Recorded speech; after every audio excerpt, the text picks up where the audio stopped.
A noite de San Xoán vívese dunha forma especial en toda Galicia. Decenas de espazos son utilizados para prender as cacharelas e gozar delas con comida, bebida e música, o que provoca que a natureza sufra as consecuencias co lixo dos irresponsables. Para evitar que isto suceda, a Xunta de Galicia lanza unha campaña de concienciación ambiental. Na noite do San Xoán incrementanse un 5% os residuos en todo Galicia. Por lo tanto, previr é necesario, porque esa prevención despois vai nos calificar ao longo de todo o ano.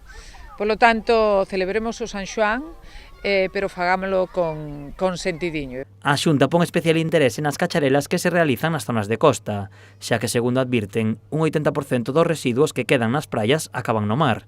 Para previr que isto non ocorra, a Consellería creou un decálogo con 10 medidas para ter en conta a hora de asistir a unha cacharela. Hai que facer unha prevención en canto ao residuo orgánico, o residuo alimentario. E ao mesmo tempo utilizar útiles que non sexan dun só uso. E esas baixelas de un só uso que xa non están permitidas á venta, si as temos nas nosas casas, non traelas na noite do San Xoán para as nosas praias.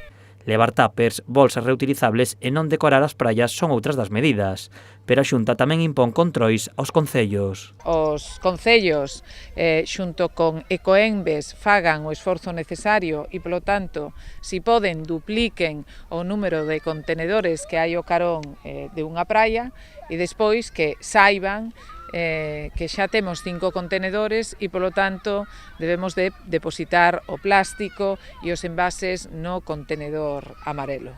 A presentación tivo lugar en Pollo, un concello que conta cunha gran celebración na noite de San Xoán.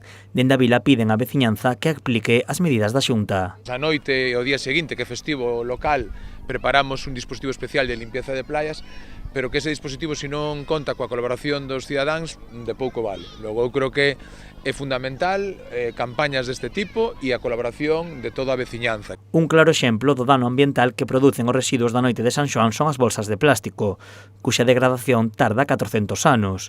De aí que sexa moi importante gozar do San Xoán, pero deixando os espazos tan limpos como os atopamos.